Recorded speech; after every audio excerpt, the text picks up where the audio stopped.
T'es souvent en retrait dans les groupes. Mais ce n'est pas que t'as rien à dire. Bien au contraire, ton esprit ne s'arrête jamais. Tu observes, tu analyses les dynamiques, tu décèles les intentions, tu anticipes les coups d'après. En silence, tu cartographies toute la pièce, les rapports de force, les alliances qui ne se disent pas et les fissures dans l'armure de chacun, pendant que les autres se battent pour être le centre de l'attention, pour que leur voix porte plus fort. Toi, une question tourne en boucle dans ta tête. Pourquoi je ne ressens pas ce besoin ? Je suis un suiveur, un lâche, un alpha qui a raté le coche. Tu te sens peut-être en décalage, comme si tu avais loupé une notice que tout le monde a reçue à la naissance. La réponse est non, radicalement non. Ce que tu as peut-être pris pendant des années pour une faiblesse, pour un bug dans ton système, c'est en réalité la signature d'une force tranquille. C'est une façon de voir le monde complètement différente, conçue non pas pour mener la meute, mais pour la transcender. Dans cette vidéo, on va décortiquer 5 signes qui prouvent que tu n'es ni un suiveur, ni un leader manqué, mais un sigma, un individu dont la puissance ne vient pas du bruit, mais de la maîtrise silencieuse de son propre univers. Si tu t'es déjà senti comme ça, si t'as toujours su au fond de toi qu'il y avait une autre façon de réussir, une autre façon d'être puissant, sans jouer le jeu social habituel, alors reste bien jusqu'au bout. Ce que tu vas entendre pourrait bien mettre un nom sur ce que tu as toujours été. Le premier signe, le plus évident pour les autres, et le plus naturel pour toi, c'est ton rapport à la parole. Tu parles peu. En réunion, à un dîner, en soirée, tu peux rester de longues minutes sans dire un mot. L'erreur de jugement, et c'est là que le malentendu commence, est quasi universelle. Les autres te mettent tout de suite dans une case. Pour certains, t'es le grand timide, l'angoissé social qui a peur de donner son avis. Pour d'autres, t'es le mec désintéressé, voire arrogant, qui juge le débat indigne de lui. Au pire, ils pensent que t'as juste rien à dire, que ton esprit est vide. La réalité est à l'opposé de cette caricature. Ton silence n'est pas un vide, c'est un outil. Ce n'est pas une faiblesse, c'est une arme. Tu pratiques une sorte de gestion stratégique de ton énergie et de ton influence. Chaque mot a un coût, chaque phrase révèle une partie de tes pensées, de ta position. Et toi, instinctivement, tu refuses de brader cette information. Pendant que les autres s'épuisent dans des joutes verbales pour marquer des points, ton esprit, lui, opère à un autre niveau. Tu n'es pas passif, tu es en mode acquisition de données. Tu scannes l'environnement. Qui parle le plus ? Qui cherche l'approbation ? Qui détient le vrai pouvoir, au-delà du titre sur sa carte de visite ? Qui ment ? Qui a peur ? Ton silence te donne une couverture parfaite pour cartographier le terrain de jeu. L'alpha a besoin de parler pour asseoir son statut. Sa parole est une affirmation constante de sa place au sommet. Toi, tu sais que le vrai pouvoir n'est pas de parler en premier, mais souvent de parler en dernier. Tu attends le moment précis où un seul mot, une seule question bien placée, peut faire basculer tout le débat, exposer la faille d'un raisonnement ou proposer une solution que personne, dans le bruit, n'avait pu voir. Ton intervention est rare, mais chirurgicale. Son but n'est pas de te mettre en valeur, mais d'influencer le résultat. C'est la différence fondamentale. Les autres utilisent les mots pour construire leur statut. Toi, tu les utilises pour façonner la réalité. Ton silence n'est donc pas de la timidité, c'est une discipline. C'est le calme du prédateur qui observe avant de frapper, pas l'immobilité de la proie paralysée par la peur. Le deuxième signe est plus subtil, car il se joue à l'intérieur. C'est ta relative indépendance face à l'opinion des autres. Tu ne cours pas après la validation. Pense à la dernière fois que tu as accompli quelque chose dont tu étais fier. Un projet complexe terminé, un objectif atteint. Quelle a été ta première réaction ? Pour la plupart des gens, le réflexe, c'est de le partager, le poster sur les réseaux, l'annoncer à ses amis, chercher les likes, les commentaires, l'approbation. Toi, non. Ou en tout cas, pas de la même manière. Ton sentiment d'accomplissement est en circuit fermé. La satisfaction vient de l'acte lui-même, avoir résolu le problème, avoir créé l'œuvre. C'est tout. L'approbation des autres, si elle vient, c'est un bonus agréable, sans plus. Mais ce n'est jamais la source de ta fierté. On peut te percevoir comme quelqu'un de froid, d'insensible, voire de narcissique. Il est dans son monde, la vie des autres ne l'intéresse pas. Les gens peuvent interpréter ton autosuffisance comme un rejet.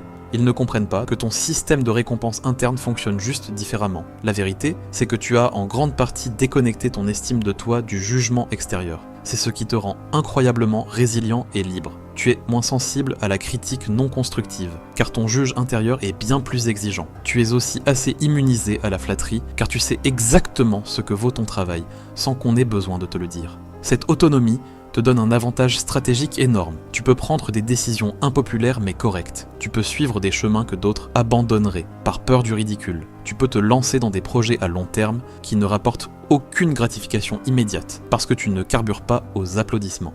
L'alpha, même au sommet, peut être fragile. Son statut repose sur l'admiration de la foule. Si la foule se détourne, son pouvoir s'effondre. Il est, d'une certaine manière, dépendant de ceux qu'il dirige.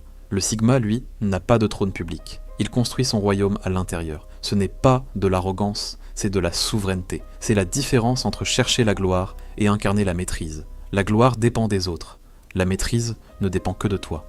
Le troisième signe est la conséquence directe des deux premiers. Comme tu parles peu et que tu ne cherches pas la validation, tes actions se déroulent souvent en coulisses. Tu es un bâtisseur de l'ombre. La société glorifie l'agitation visible. Il faut montrer qu'on travaille dur, documenter chaque étape. Les gens annoncent leurs ambitions avant même d'avoir écrit la première ligne de leur plan. Ils parlent de l'empire qu'ils vont construire avant d'avoir posé la première brique. Toi, tu fonctionnes sur le principe inverse. Agis en silence, laisse ton succès faire du bruit. Tu n'annonces pas tes régimes, les gens voient juste une nouvelle silhouette. Tu ne parles pas du livre que tu vas écrire, tu le publies. Tu ne discutes pas de l'entreprise que tu vas monter, tu lances le produit. L'erreur d'interprétation classique, c'est que on te croit passif, sans ambition, stagnant. Parce que ton travail est invisible pour le radar social, les gens concluent qu'il n'existe pas. Ils te voient comme quelqu'un de stable, sans grandes aspirations. Et c'est précisément là que réside ta force. La vérité, c'est que tu as compris une loi fondamentale de la stratégie, ce que les gens ne savent pas. Ils ne peuvent ni le critiquer, ni le saboter, ni le copier. En opérant en mode furtif, tu te protèges de la jalousie et des opinions décourageantes. Tu te donnes l'espace et le temps de travailler, d'échouer en privé, d'apprendre et d'ajuster le tir sans la pression du regard des autres. L'analogie la plus juste est celle du sous-marin face au porte-avions. Le porte-avions, c'est l'archétype de l'alpha, massif, impressionnant, visible à des kilomètres. Il projette la puissance et attire toute l'attention, et donc toutes les menaces. Le sous-marin, c'est le sigma. Il se déplace sous la surface, en silence, indétectable. Quand il décide de frapper, l'impact est dévastateur, précis, et semble venir de nulle part. Quand ton succès émerge enfin, l'effet de surprise est total. Je ne savais pas que tu bossais là-dessus. Comment t'as fait ça? Pour les autres, ça semble soudain presque magique. Ils ne voient pas les milliers d'heures de travail silencieux, ils ne voient que le résultat. Tu ne joues pas le jeu de la communication, tu joues celui de l'action. Et dans le monde réel, c'est souvent le seul qui compte. Le quatrième signe se manifeste dans le chaos. Face à une crise, une provocation ou une attaque, ton comportement est totalement contre-intuitif. Tu ne réagis pas au quart de tour. Il y a une pause. Imagine une discussion tendue au boulot. Quelqu'un met en cause ton travail devant tout le monde. La réaction normale, c'est la défensive immédiate. Le cœur s'accélère, la colère monte. C'est une réaction. Toi, dans cette situation, quelque chose d'autre se passe. Tu ressens peut-être la montée d'adrénaline, mais tu ne la laisses pas prendre le contrôle. Il y a une courte pause, un silence, un moment où tu sembles simplement absorber l'information, le visage impassible. Tes adversaires peuvent y voir de la peur, tes alliés peuvent s'inquiéter, mais cette pause est ton plus grand atout. C'est l'intervalle que tu as créé entre le stimulus et la réponse. Et dans cet intervalle, ton esprit se met à calculer. Au lieu de réagir avec tes tripes, tu analyses la situation comme un joueur d'échecs. Pourquoi cette personne m'attaque, ici et maintenant? Quels sont les scénarios possibles si je réponds avec colère ou si je me justifie? Quelle est l'action ou la non-action qui me permet de reprendre le contrôle? Ce n'est qu'après ce processus ultra rapide que tu agis. Ta réponse est donc rarement une réaction, mais une manœuvre stratégique. Ça peut être une question calme qui expose la faille de l'accusation. Peux-tu me donner un exemple précis? Ça peut être un silence qui met l'autre mal à l'aise, ou une reconnaissance partielle qui recadre tout le débat. L'alpha, pour maintenir son statut, réagira souvent par une confrontation directe. Il éteint le feu avec un déluge, quitte à tout inonder. Le sigma, lui, ne combat pas le feu.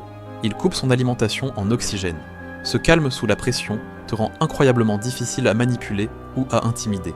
Maintenant, avant de passer au dernier point, si ce n'est pas encore fait, abonne-toi à la chaîne pour ne pas manquer les prochaines vidéos. Le cinquième et dernier signe est le plus fondamental. C'est la valeur qui guide toutes tes décisions. Pour toi, la liberté est plus importante que l'appartenance.